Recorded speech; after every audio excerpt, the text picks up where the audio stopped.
A very pleasant good morning, dear students. My name is Anil and I am your English mentor.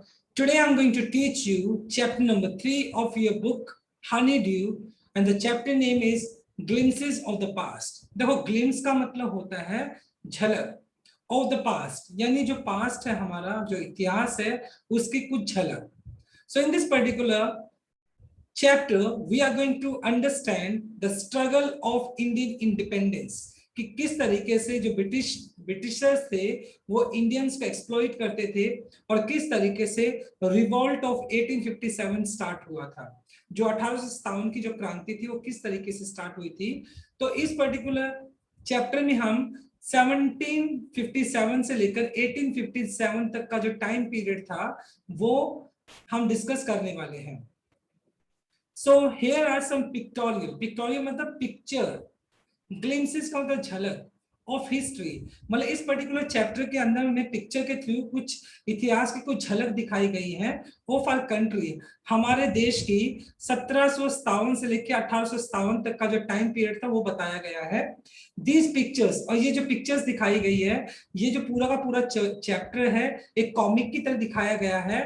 Picture and speech bubbles, मतलब इसमें जो speech bubbles मतलब कुछ dialogues लिखे गए हैं will help us clarify your understanding. और ये जो पिक्चर्स है और जो कुछ डायलॉग्स बोले गए हैं इन डायलॉग्स के जरिए हमें पता चलेगा, हमें समझ आएगा ऑफ द कंडीशंस, भी किस तरह की कंडीशंस थी that led to the event नॉन, मतलब किस तरह की वो कंडीशन थी जिसकी वजह से एक ऐसा इवेंट हुआ, एक बहुत बड़ा इवेंट हुआ as the first war of independence 1857, जो कि 1857 के अंदर जो एक रिवॉल्ट हुआ था, एक क्रांति हुई थी.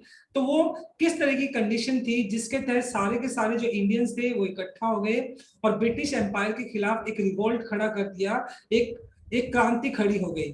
तो इसी चीज को हम इस पर्टिकुलर चैप्टर में डिस्कस करने वाले हैं. नाउ लेट अस अंडरस्टैंड, हम स्टार्ट करने वाले हैं. So give me 1 second. Yes, तो सबसे पहले आपको देखना होगा द मार्टर. मार्टर का जो मीनिंग है, मार्टर का मीनिंग होता है शहीद. क्या होता है मार्टर का मीनिंग? शहीद, जिसको पेट्रोइट बोल सकते हैं, शहीद होता है मार्टर का मीनिंग. मार्टर मतलब शहीद, जो शहीद होते हैं उनको बोलते हैं martyr, right. At a function in Delhi, तो ये एक औरत खड़ी है and it must be, I think मेरे हिसाब से एक औरत है, तो ऑब्वियस सी बात है ये औरत क्या कर रही है at a function in Delhi. जो क्या कर रही है, एक फंक्शन है दिल्ली के अंदर, तो वो एड्रेस कर रही है. उसके अंदर उसने बोला है ओ माय कंट्रीमैन, मेरे देश के लोगों, let your eyes fill with tears, आप अपनी आंखों में आंसू भर लो. As you recall the sacrifice, जैसे रिकॉल का मतलब याद करना, जैसे तुम याद करोगे, सेक्रीफाइस का मतलब त्याग, ऑफ इंडियन मार्टर्स, मतलब जैसे हम अपने जो इंडियन जो मार्टर्स है, जो लोग शहीद हो गए हैं, अगर हम उन लोगों की जो सेक्रीफाइस है, अगर हम उन लोगों के त्याग को सुनेंगे ना, उन लोगों के त्याग को याद करेंगे तो हमारी आंखों में आंसू आ जाने चाहिए. तो कहती है उनको याद करो और अपनी आंखों में आंसू भर लो. तो सबसे पहले मतलब जो ब्रिटिश, देखिए द कंपनी कॉन्क्वेस्ट, यहाँ पे किस कंपनी की बात की जा रही है? जो ब्रिटिश जो कंपनी थी, क्योंकि जो ब्रिटिशर्स थे वो एक कंपनी के तहत, ईस्ट इंडिया जो एक कंपनी थी उसके तहत वो आए थे. कॉन्क्वेस्ट का मतलब होता है विक्ट्री. तो इस पर्टिकुलर स्लाइड के अंदर हम देखने वाले हैं कि 1757 से लेकर 1849 तक का जो टाइम पीरियड था वो किस तरह का था. देखिए, with its superior weapons the British east India company, तो जो ब्रिटिशर्स थे वो उन्होंने एक कंपनी एस्टेब्लिश की थी इंडिया के अंदर, उस कंपनी का नाम था ब्रिटिश इंडिया कंपनी. क्योंकि विद इट्स सुपीरियर वेपन, और जो ब्रिटिशर्स थे उनके जो वेपन्स थे, जो हथियार थे वो बहुत ज्यादा सुपीरियर थे, उनकी क्वालिटी इंडियन वेपन्स से कहीं ज्यादा अच्छी थी. और British India company was extend का मतलब बढ़ावा देना, it's power in 18th century. और 1800 शताब्दी के अंदर ब्रिटिश इंडिया कंपनी ने अपना जो पावर था उसको बढ़ा लिया था. कहीं ना कहीं जो ब्रिटिशर्स थे अपना जो पावर था वो इंडिया के अंदर बढ़ा रहे थे. ये जो मैप दिया गया है 1765 का मैप दिया गया है. अगर इस मैप को ध्यान से देखें तो यहाँ पे देखो येलो कलर के अंदर इंडियन प्रिंसेस, इंडियन प्रिंसेस, मतलब पहले क्या था, राजाओं का राज होता था वहां पर इंडिया के अंदर, तो पूरा का पूरा इंडिया के अंदर, मतलब ये येलो पार्ट है, राजाओं का राज था उस टाइम। और जो आपको दिखाई पड़ रहा है जो पिंक कलर के अंदर, से ब्रिटिश इंडिया ने अपना जो पावर है, जो सत्ता है, सिर्फ rule in he particular areas में स्टार्ट किया था, जो कि स्टार्टिंग के अंदर बहुत कम था, लेकिन धीरे धीरे करके ब्रिटिश जो इंडिया है उसने पूरा का पूरा रूल कर लिया इंडिया के ऊपर, पूरे हिंदुस्तान को अपने अंडर ले लिया। तो फिर क्या होता है, Indian princess were short sighted.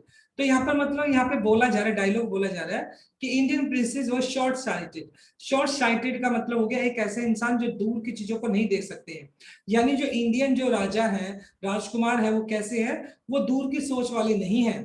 The upstart राजा वाह कॉल द इंग्लिश मर्चेंट्स, मतलब जो इंग्लिश मर्चेंट्स, मतलब मर्चेंट होता है जिसको आप बिजनेसमैन कह सकते हैं। तो वो कहते हैं जो इंग्लिश राजा है ना, वो इतने ज्यादा शॉर्ट, मतलब वो बहुत ज्यादा शॉर्ट साइटेड है, वो ज्यादा डेवलप नहीं है, दूर की सोच रखने वाले नहीं है। ये कौन बोलता है, इंग्लिश मर्चेंट बोलते हैं। They will help me to defeat, they will help me to defeat.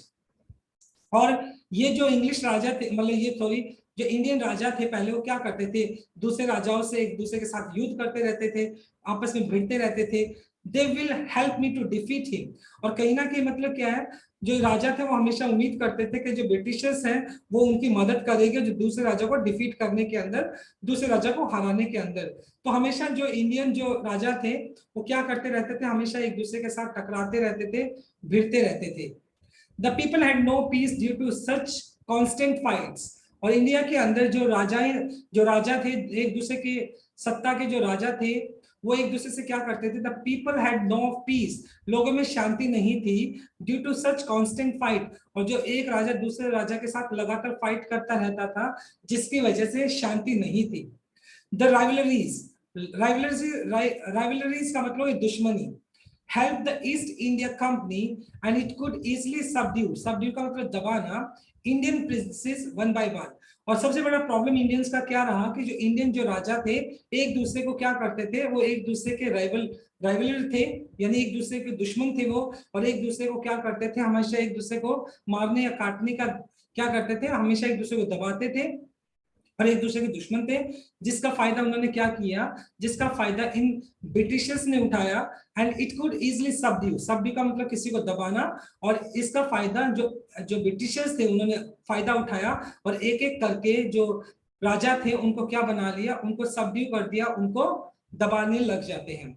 और फार सिंह रूलर, लाइक फार सिंह एक ऐसा रूलर, एक ऐसा राजा जो कि दूर की सोच रखता हो। तो एक ऐसा राजा भी था जो दूर की सोच रखता था, लाइक ब्रेव, बहुत ज्यादा ब्रेव था, जिसका नाम था टीपू सुल्तान, जो कि मैसूर का राजा था।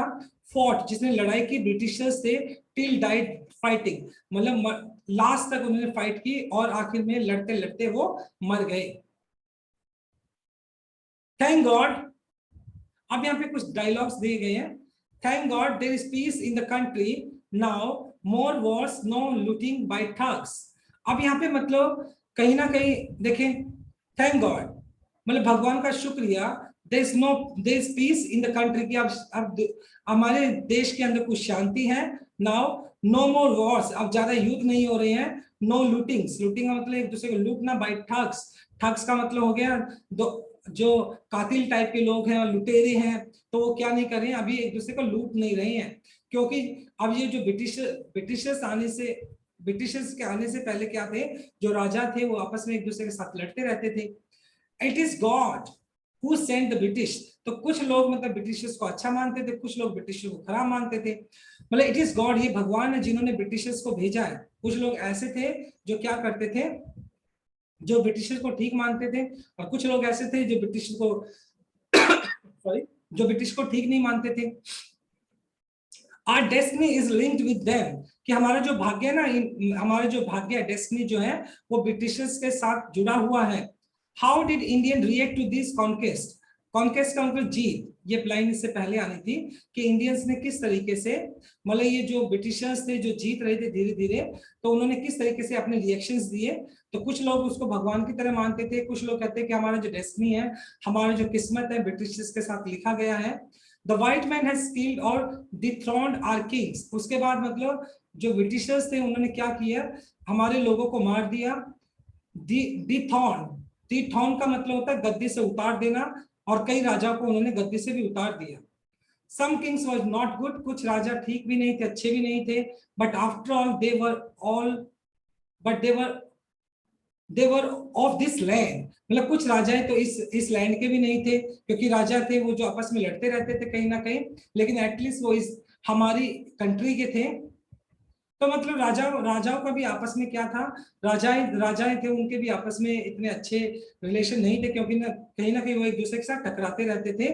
Now we have become slaves of foreigners, अब उनको जो इंडियंस जो है उनको लगने लग जाता है, नाउ वी हैव बिकम, कि अब हम बन गए हैं स्लेव्स, दास बन गए हैं फॉरेनर्स, यहाँ पे ब्रिटिशर्स के लिए, कि हम ये जो ब्रिटिशर्स हैं इनके हम गुलाम बन गए हैं। और धीरे धीरे करके जो ब्रिटिशर्स थे उन्होंने पूरे देश को क्या बना लिया, पूरे देश को गुलाम बना लिया। इसके बाद देखो क्या है, इसके बाद जो ब्रिटिश रूल स्टार्ट हो जाता है 1765 से लेकर 1836 तक का जो टाइम पीरियड था वो ब्रिटिश रूल था। तो ब्रिटिशर्स ने धीरे धीरे करके क्या किया, इंडियन को पूरा कैप्चर कर लिया। रिलीजियस लीडर प्रीच, मतलब जो धार्मिक जो लीडर्स थे, धार्मिक जो संत महात्मा जो अपने आप को लीडर्स थे, वो क्या करते थे, प्रीच करते थे, उपदेश देते थे, आइडियाज लाइक अनटचेबिलिटी, अछूत, छुआछात जिसको बोल सकते हैं, चाइल्ड लेबर या चाइल्ड मैरिज, जो मतलब बाल विवाह है। तो अगर बात करें तो उस टाइम जब ब्रिटिश रूल था तो उस टाइम कुछ ऐसी कुरीतियां थी जो इंडिया के अंदर बहुत ज्यादा पॉपुलर थी, और जो रिलीजियस लीडर्स थे वो उनको बढ़ावा देते थे, जैसे कि तुम्हारी कम्युनिटी नीचे की है, हमारा धर्म ऊंचा है। तो इस तरह का जो छुआछात चलता था उस टाइम बहुत ज्यादा प्रोमिनेंट था। At the same time child marriage जैसी जो बाल विवाह जैसी मतलब जो कुरीति थी उस टाइम बहुत ज्यादा पॉपुलर थी। Anyone who crosses the seas loses religion, और कहीं ना कहीं ये मतलब जो धार्मिक जो लीडर थे ना वो क्या मानते थे, कोई भी ऐसा इंसान जो कि समुद्र को पार करेगा ना, लूजेस हिज रिलीजन, और उसका धर्म भ्रष्ट हो जाएगा, ऐसा उनकी मान्यता थी। All the miseries in the world is due to women, और मतलब धार्मिक जो लीडर्स थे उनकी सोच भी बड़ी घटिया हुआ करती थी, और उनका मानना था क्या कि ये जितनी भी दुख दर्द है, मिजरीज का मतलब जितने भी दुख दर्द है इस दुनिया के अंदर, वो सिर्फ औरतों की वजह से हैं। वो इतनी घटिया सोच के थे, और मतलब ये घटिया सोच उनकी थी, वो अक्सर ऐसा बोलते थे। The truth was that Indians had lost self respect. अब बात ये थी, सच्चाई ये थी कि जो इंडियंस थे वो क्या थे, वो अपनी सेल्फ रिस्पेक्ट, आत्म जो विश्वास था, आत्म जो उनकी खुद की जो इज्जत थी वो खो चुके थे। एंड द ब्रिटिश स्कॉन्ड देम, स्कॉन्ड का मतलब हो गया हेटेड देम, और जो ब्रिटिश थे उनसे क्या करते थे, नफरत करने लग जाते हैं। The natives are unworthy of trust, native मतलब जो रेजिडेंट है, यानी जो इंडियंस थे वो अनवर्दी ऑफ ट्रस्ट मतलब विश्वास करने के लायक नहीं थे। इनकैपेबल ऑफ ऑनेस्टी, यानी वो ऐसे थे जिन पर ईमानदार नहीं थे और इन पर विश्वास भी नहीं किया जा सकता था। To your honour but I am honest, अब ये देख पा रहे हो, तो ये इंडियन है, ठीक है, ये कह रहा है कि आपने ठीक बोला, ऑनर योर ऑनर, आपने बहुत ठीक बोला, लेकिन मैं ऑनेस्ट हूँ। तो इसे कुछ चापलूस टाइप के लोग थे जो इंडिया इंडिया का ही खाते थे, इंडिया को ही धोखा दे रहे थे, इस टाइप के लोग भी थे उस time.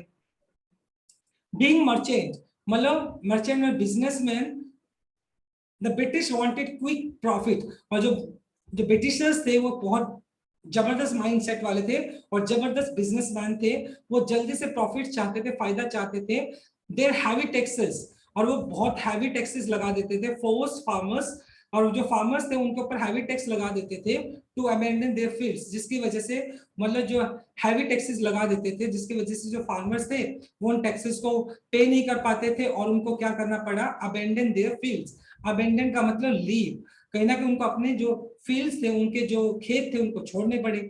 But you are man, but your man are taking all the crops, अब यहाँ पे but your man are taking all the crops, अब यहाँ पे इंडियंस इस बात का कंप्लेन कर रहे हैं ब्रिटिशर्स को कि आपके जो लोग हैं ना हमारी सारी की सारी फसल लेकर चले जाते हैं। You are still in the arrears, देखो एरियस का मतलब आपके पीछे का कुछ बकाया है, ये देखो इसको बोल रहा है आपका कुछ पीछे का बकाया है। इफ यू डू नॉट पे द नेक्स्ट वीक, अगर तुमने नेक्स्ट वीक तक वो बकाया नहीं पे किया ना, I will send you to jail, मैं आपको जेल भेज दूंगा। तो यहाँ पे ब्रिटिश ऑफिसर इंडियन फार्मर को थ्रेटन कर रहा है, उसको धमका रहा है, उसको स्कॉल्ड कर रहा है कहीं ना कहीं।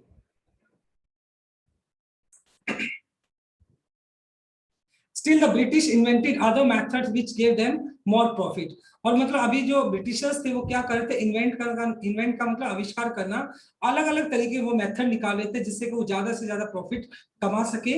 द गुड मैन्युफैक्चर्स, और जो सामान मतलब गुड्स मतलब सामान जो मैन्युफैक्चर होता था, जो प्रोड्यूस होता था, वो इंग्लैंड के अंदर होता था, and should not have any import, और जब मतलब इंग्लैंड से उसको इंडिया के अंदर इंपोर्ट किया जाता था तो उसके ऊपर किसी भी तरह की ड्यूटी, उसके ऊपर किसी भी तरह का टैक्स नहीं लगता था। बड़े चालू टाइप के लोग थे ये ब्रिटिशर्स, मतलब जो भी सामान, सारा सामान ब्रिटिश के अंदर मतलब जो इंग्लैंड के अंदर सारा का सारा सामान बनता था, और जब इंडिया के अंदर उसको इंपोर्ट किया जाता था तो उसके ऊपर किसी भी तरह के टैक्सेस नहीं लगते थे, और जब वो इंडिया के अंदर बेचते थे उसको तो उस सामान के ऊपर टैक्सेस लगाते थे।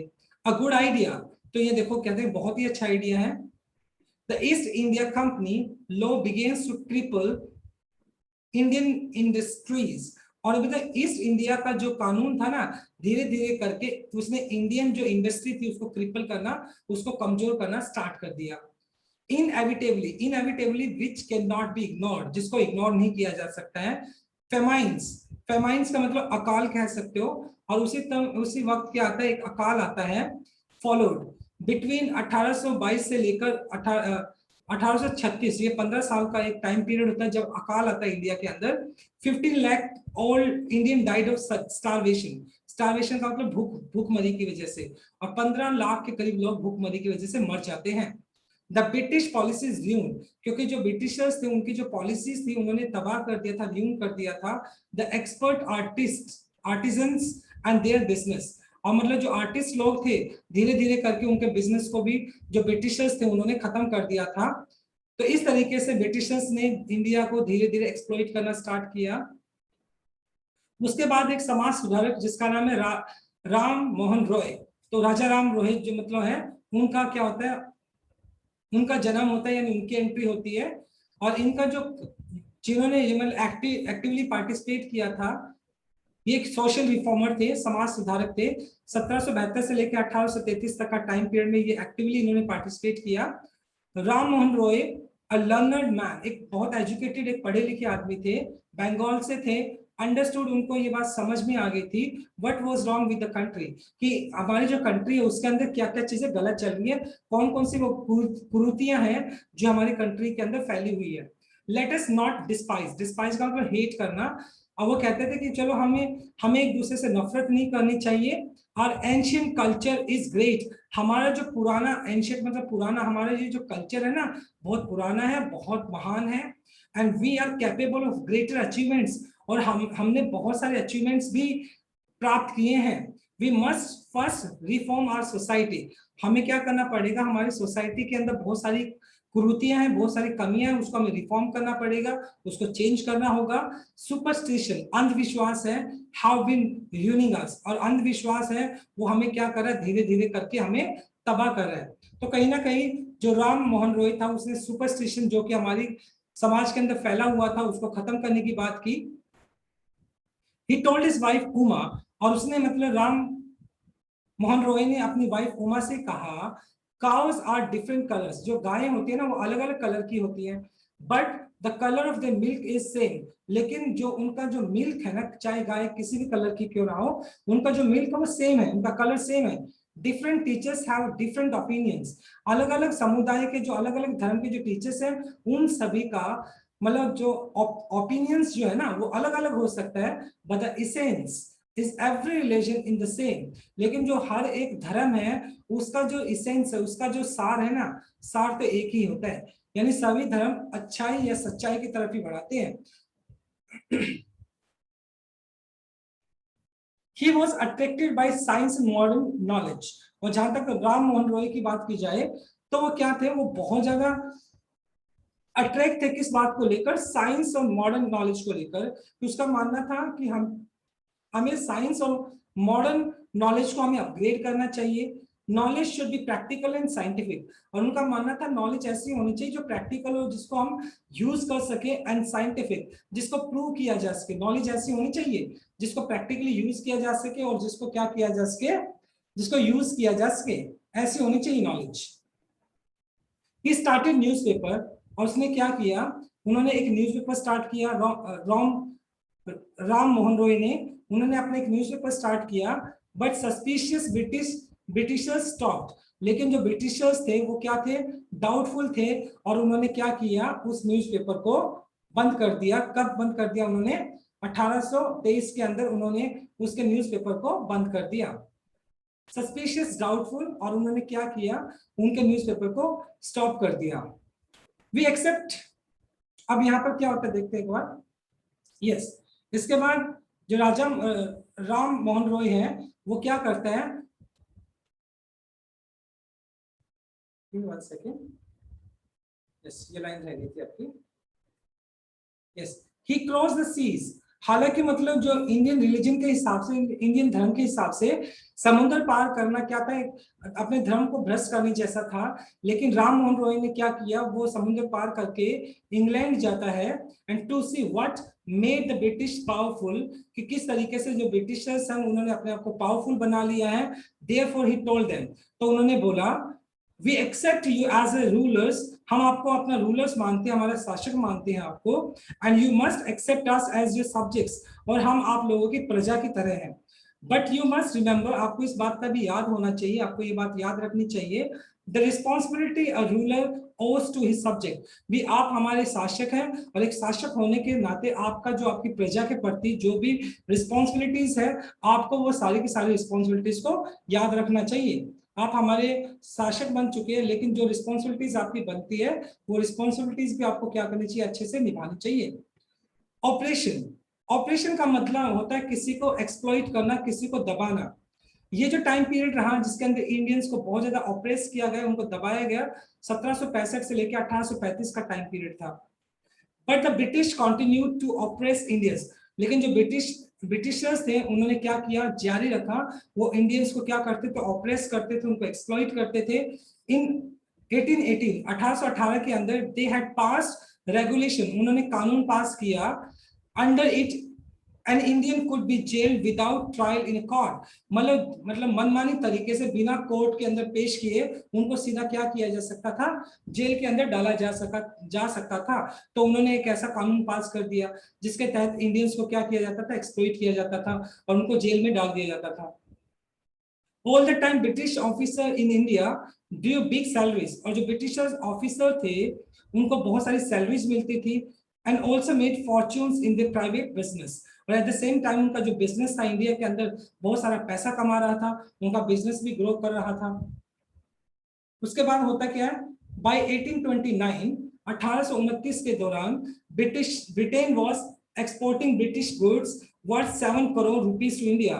कैन यू इमेजिन कि मतलब 1829 के अंदर ब्रिटेन यानी इंग्लैंड ने इंडिया के अंदर 7 करोड़ रुपए का एक्सपोर्ट किया था उस टाइम के अंदर, मतलब बहुत बड़ी एक अमाउंट का कह सकते हो आप, उस टाइम 7 करोड़ 1829 के अंदर।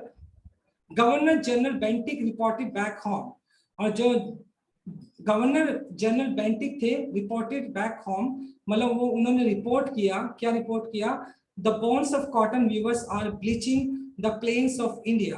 देखिए the bones of cotton weavers, weavers मतलब बुनने वाला, जो ये कपास जो बुनने वाले, कपास जो उगाने वाले हैं, are bleaching the plains of India, plains यहाँ फील्ड्स हो गया, यानी जो इंडियन फार्मर्स है वो क्या कर रहे हैं, कॉटन को यूज कर रहे हैं। तो वो जनरली क्या करते थे, इंडिया से कॉटन को मतलब सस्ते रेट पे लेकर जाते और इंग्लैंड में जाकर उनसे कपड़े बनाते और इंडिया में आकर उन्हीं कपड़ों को बहुत महंगे दामों में बेच देते थे। The British proposed on the company loot while Indian industry began to die, और जो ब्रिटिशर्स थे वो क्या कर रहे थे, प्रॉस्पर्ड, प्रॉस्पर्ड का मतलब अमीर हो जाना, और जो ब्रिटिशर्स थे वो धीरे धीरे जो अमीर होते जा रहे थे, और जो उनकी ब्रिटिश इंडिया कंपनी थी वो जो इंडियन इंडस्ट्री थी उनको क्या कर रही थी, लूट रही थी, और धीरे धीरे इंडियन इंडस्ट्री मरने के कगार पर आ गई थी। तो यानी इंडियन जो इंडस्ट्री थी वो क्या हो गई थी, बिल्कुल खत्म होने पर आ गई थी धीरे धीरे।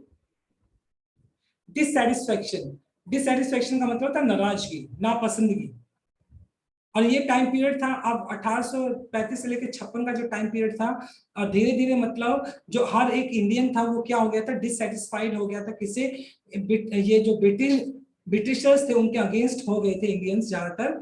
Education in India was in Persian and Sanskrit, तो उस टाइम इंडिया के अंदर दो ही भाषाओं के अंदर क्या किया जाता था, लैंग्वेज को एजुकेशन दी जाती थी, पर्शियन और संस्कृत के अंदर।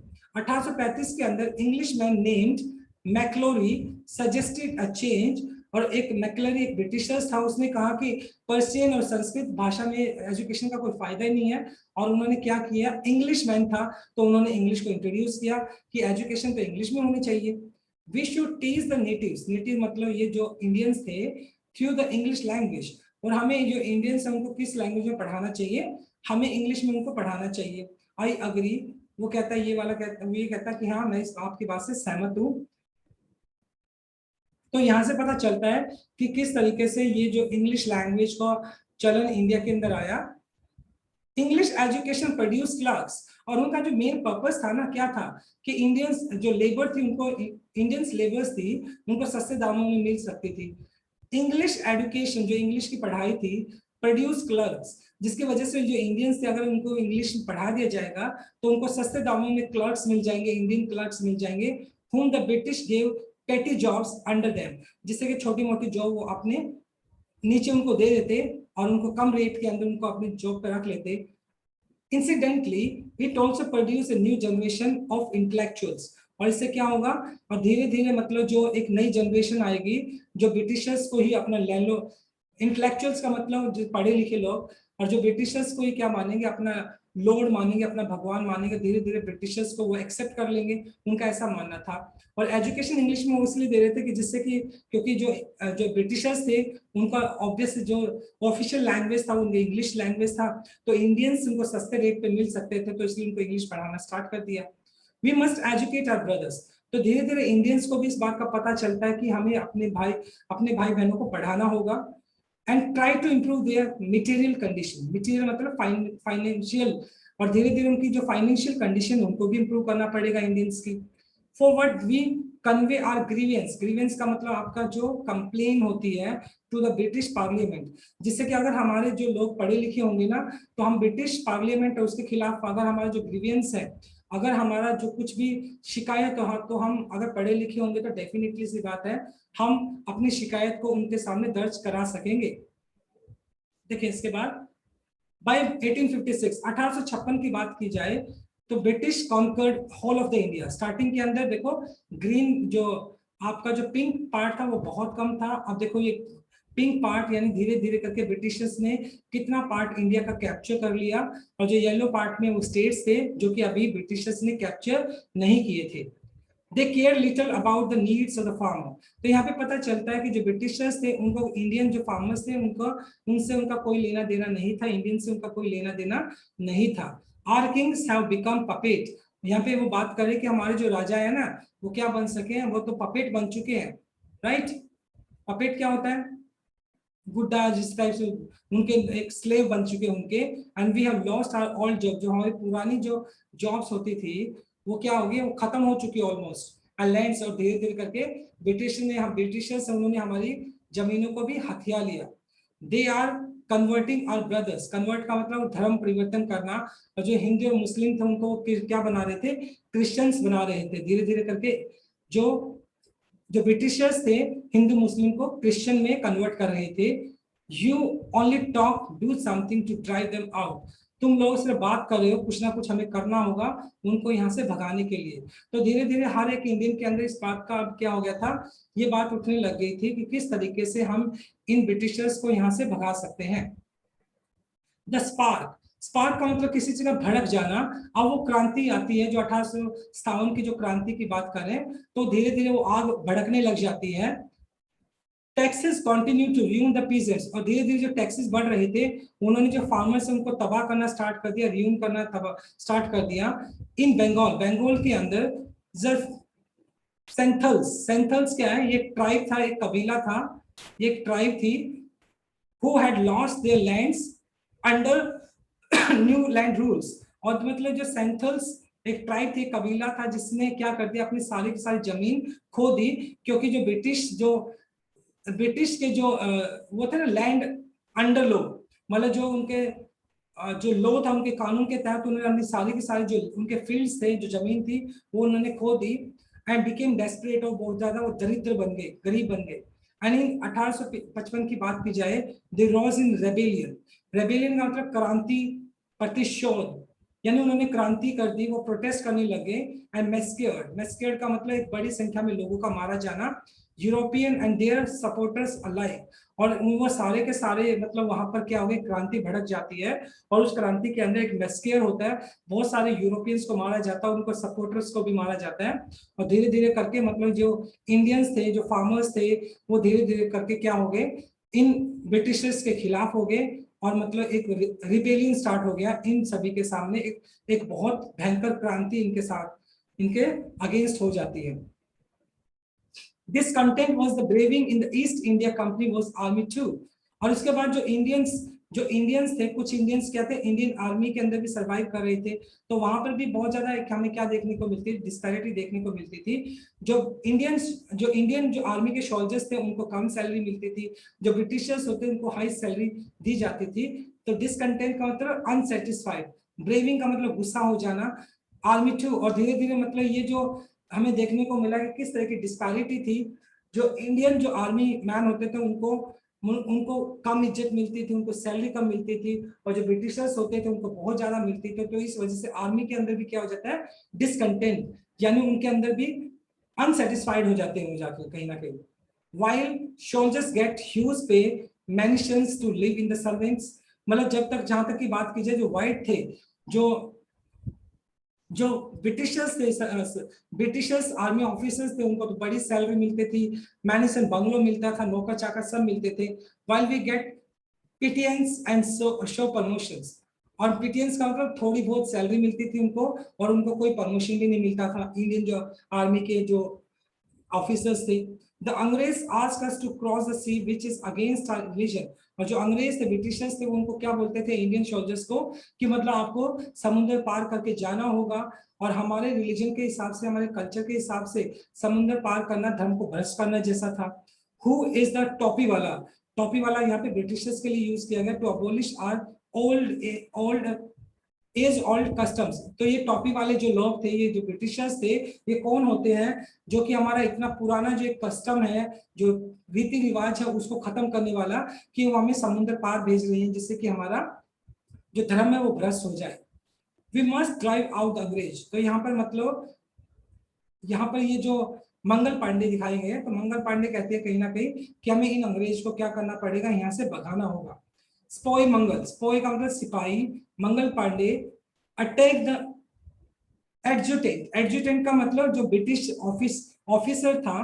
तो मतलब मंगल पांडे क्या करते हैं, एक ब्रिटिश ऑफिसर के ऊपर अटैक कर देते हैं, हिज रेजिमेंट, मतलब उसी की रेजिमेंट का, यानी उसी की पर्टिकुलर जो आर्मी की जो ब्रांच थी, उसी ब्रांच के ब्रिटिश ऑफिसर्स होते हैं, उसके ऊपर जो मंगल पांडे जो कि एक सिपाही थे, वो अटैक कर देते हैं एंड वाज एग्जीक्यूटेड, और उनको बाद में फांसी दे दी जाती है, इनको मंगल पांडे को। थाउजेंड ऑफ अदर सिपाही रिवोल्टेड, और जो दूसरे मतलब जो सिपाही थे वो रिवोल्ट करने लग जाते हैं, क्रांति भटक जाती है। And they were stripped of their uniforms, strip का मतलब उतार देना, और उन्होंने क्या किया, उनकी यूनिफॉर्म्स को उतार दिया गया, यानी कहीं ना कहीं वो रिवोल्ट करते हैं तो उनको कहीं ना कहीं आर्मी से निकाल दिया गया, उनकी यूनिफॉर्म्स को छीन लिया गया। And humiliated and put in the irons, और कहीं ना कहीं ब्रिटिशर्स ने क्या किया, उनको ह्यूमिलेट किया, उनका शोषण किया, क्योंकि वो रिवोल्ट करने लग गए थे। And put in irons, put in irons का मतलब उनको जेल में डाल दिया गया। Few Englishmen had care to understand Indian customs and people's mind। कुछ जो इंग्लिशमैन थे वो थोड़े अच्छे भी थे, जो केयर करते थे इंडियंस के जो कस्टम से, जो कुरीतियां थी वहां पर, और लोगों का जो दिमाग था उनको वो समझते थे। कुछ कुरीतियां यहाँ पर बुरी कुरीतियां थी, उनको खत्म करने के लिए कुछ ब्रिटिशर्स ने अच्छा भी किया था। O proud Brahmin soldiers, do you know that the grease on the bullet you have the bite made the fat of the cows and pig. तो वहां पर क्या होता था, बुलेट, मतलब जो बुलेट था, बुलेट को मतलब चलाने से पहले उसके ऊपर एक कवर होता था, जो कि ग्रीस, जो कि ऑयली टाइप का होता था, उसको मुंह से निकालना पड़ता था। और वो जो बाद में इस बात का पता चला कि मतलब जो ये जो ग्रीस है जिसको निकालना पड़ता मुंह से, वो तो किसका फैट से बना हुआ, किसके मांस से बना हुआ है, गाय और सुअर के मांस से बना हुआ है। जिसकी वजह से तो गाय जो है हिंदुओं के लिए क्या है, गाय की हिंदू पूजा करते हैं, और जो मुस्लिम है वो पिग को क्या मानते हैं, वो अशुभ मानते हैं, खराब मानते हैं, जिसकी वजह से हिंदू और मुस्लिम क्या हो जाते हैं, अंग्रेजों के खिलाफ भड़क जाते हैं। And what the white man has deceived us to, और फिर बाद में पता चलता है उनको शायद इन जो गोरे लोग हैं उन्होंने हमें क्या किया, डिसीव किया, इन्होंने हमें धोखा दिया है। Soon chapatis were sent from the villages to villages, और उसके बाद मतलब रिवोल्ट स्टार्ट हो जाता है, और जितने एक एक गांव दूसरे गांव को मदद करने लग जाता है, चपातीज भेजते हैं एक दूसरे के पास टू टेल द पीपल, और एक that their emperor would want their services, और मतलब और वो एक दूसरे की मदद, अब जितने भी एम्परर थे मतलब जो राजा थे वो एक दूसरे की मदद करने के लिए तैयार हो जाते हैं, सारे के सारे जो विलेजेस थे वो एक दूसरे की मदद करने के लिए तैयार हो जाते हैं। Yes all my village man will be ready, तो वो क्या करते हैं, हाँ हमारे जो विलेज मैन है वो रेडी है बिल्कुल आपकी मदद करने के लिए। तो ये ऐसे करके जो इंडियन जो पहले कभी थे डिसयूनाइट होते थे, वो इकट्ठा नहीं रहते थे, अब धीरे धीरे करके वो यूनाइटेड होने लग जाते हैं, मतलब सारे के सारे इकट्ठा हो जाते हैं। Similarly lotus flowers circulated among the Indian soldiers, जो इंडियन सोल्जर्स है उनके अंदर लोटस फ्लावर यानी जो लोटस क्या हो गया, कमल का जो फूल होता है वो सर्कुलेट किया जाता है, जो कि इस बात का सिग्नल होता है कि हम एक दूसरे के साथ हैं। डेथ टू द फॉरेनर्स, यानी जो फॉरेनर्स है जो ब्रिटिशर्स है उनको तो अब मारना होगा, उनको तो मौत मिलनी चाहिए। और उसके बाद धीरे धीरे करके जो सारा का सारा जो पूरा इंडिया है वो क्या हो जाता है, एक इकट्ठा हो जाता है। द मैसेज, मैसेज का मतलब भीड़ हो गई। The masses gave all the help and shelter to the patriots, और जो देश भगत थे, जो भीड़ थी वो एक मदद कर रही थी, जो क्रांतिकारी लोग थे उनकी मदद कर रही थी, उनको शेल्टर, अगर उनको रहने के लिए कुछ जगह चाहिए तो उनको वो आश्रय भी दे रही थी। तो ऐसे करके सभी के सभी जो इंडियंस थे वो क्या हो गए थे, एक दूसरे के लिए रेडी हो गए थे, एक दूसरे की मदद कर रहे थे। और फाइनली वो दिन आ जाता है जो 1857 के जो रिवोल्ट होता है, 1857 की जो क्रांति होती है वो क्रांति भड़क जाती है। And there and then there was a violent, violent मतलब हिंसक आउटब्रेक, किसी चीज का फट पड़ना मेरठ, और मेरठ के अंदर एक बहुत बड़ी क्रांति क्रांति स्टार्ट हो जाती है, भड़क जाती है, क्योंकि जो क्रांति थी वो मेरठ से स्टार्ट हुई थी। और इसके बाद क्या होता है देखते हैं, द स्पोय मार्च टू दिल्ली, और सारे के सारे जो सिपाही थे वो दिल्ली की तरफ रवाना हो जाते हैं, मार्चिंग करने लग जाते हैं।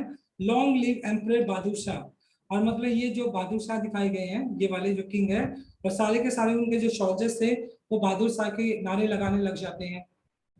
द रिबेलियन स्प्रेड वाइडर, और धीरे धीरे जो रिबेलियन था, क्रांति थी, वो क्या है, धीरे धीरे धीरे करके पूरे इंडिया के अंदर स्प्रेड हो जाती है, पूरी इंडिया के अंदर फैल जाती है, ये पूरी की पूरी क्रांति पूरी इंडिया के अंदर फैल जाती है, right.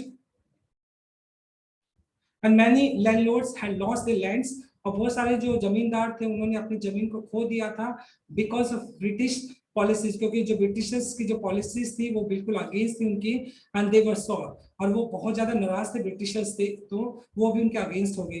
The white man rule must and, और वो भी जो जो लैंडलॉर्ड्स थे वो भी इस बात को मानते हैं कि हाँ जो जो ब्रिटिशर्स है उनका जो रूल है, उनका जो शासन है वो खत्म होना चाहिए। Yes we will help you, तो लैंडलॉर्ड्स भी मतलब क्या होते हैं, वो लैंडलॉर्ड्स जो होते हैं वो भी मतलब ये जो सोल्जर्स होते हैं जो क्रांतिकारी होते हैं इनकी मदद करने के लिए तैयार हो जाते हैं।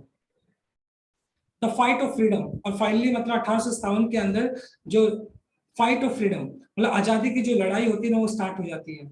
मैनी फॉर्मर रूलर्स लाइक, मतलब बहुत सारे जो रूलर्स थे like Begum Hazrat Mahal of Lucknow were beater, तो मतलब जैसे बहुत सारे रूलर थे, मतलब बेगम हजरत वो भी बहुत ज्यादा बीटर मतलब बहुत ज्यादा नाराज थे ब्रिटिशर्स से।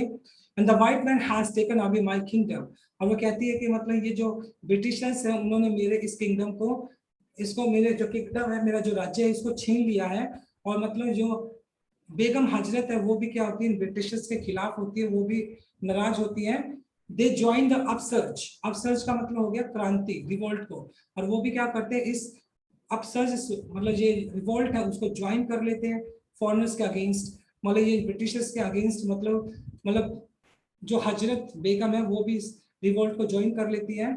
पॉपुलर लीडर मौलवी Ahmadullah Ahmadullah of Faizabad told the people, और ये जो आपको दिखाई पड़ रहे हैं ये मौलवी अहमदुल्ला जो फैजाबाद के थे वो लोगों को एड्रेस करते हुए बोलते हैं, राइज खड़े हो ब्रदर भाइयों, राइज खड़ा होना होगा, अंग्रेज इज यूरिंग आवर लैंड, जो ये जो अंग्रेज है ये ब्रिटिशर्स हैं हमारी इस लैंड को, हमारी इस धरती को खराब कर रही हैं, मतलब भारत को खराब कर रहे हैं। द पीपल रोज एवरीवेयर, सारे के सारे लोग क्या हो जाते हैं, खड़े हो जाते हैं कहां पर, इन ब्रिटिशर्स के खिलाफ, इन बरेली, कानपुर, अहमदाबाद, और वहां पर मतलब ये रिवॉल्ट फैल जाता है। अजीमुल्ला खान टोल तात्या टोपे, तो अजमुल्ला खान तात्या टोपे से कहते हैं we should have Peshwa Nana Sahib as a leader, कि हमें जो पेशवा नाना साहिब है वो हमारे लीडर होने चाहिए in this war of independence. और वो पूरा का पूरा ये जो युद्ध है मतलब आजादी के लिए वो उसको लीड करेंगे।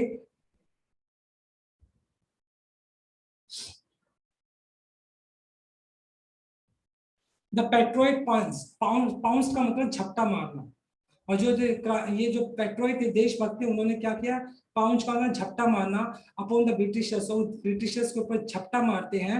एंड फोर्ट पीस बैटल्स, और वो क्या करते हैं उनके जो ब्रिटिशर के खिलाफ मतलब बैटल्स लड़ते हैं ऑल ओवर नॉर्थ इंडिया, और पूरा का पूरा जो उत्तरी भारत है वो ब्रिटिशर्स के खिलाफ हो जाता है, और वो सारे के सारे मिलकर क्या करते हैं ब्रिटिशर के खिलाफ फाइट करने लग जाते हैं, और इस तरीके से पूरा नॉर्थ इंडिया उनके अगेंस्ट हो जाता है। 80 years old कंवर सिंह जो कि बिहार के राजा होते हैं, receive a bullet in his wrist, और वो मतलब क्या करते हैं 80 साल के होते हुए भी ब्रिटिशर्स के खिलाफ होते हैं, और उनकी जो रिस्ट है, उनका जो मतलब रिस्ट है, तो वहां पर मतलब कलाई के ऊपर गोली आकर लगती है, और वो बोलते हैं mother Ganga this is my last offering to you, और मेरा ये आपको आखिरी बलिदान है।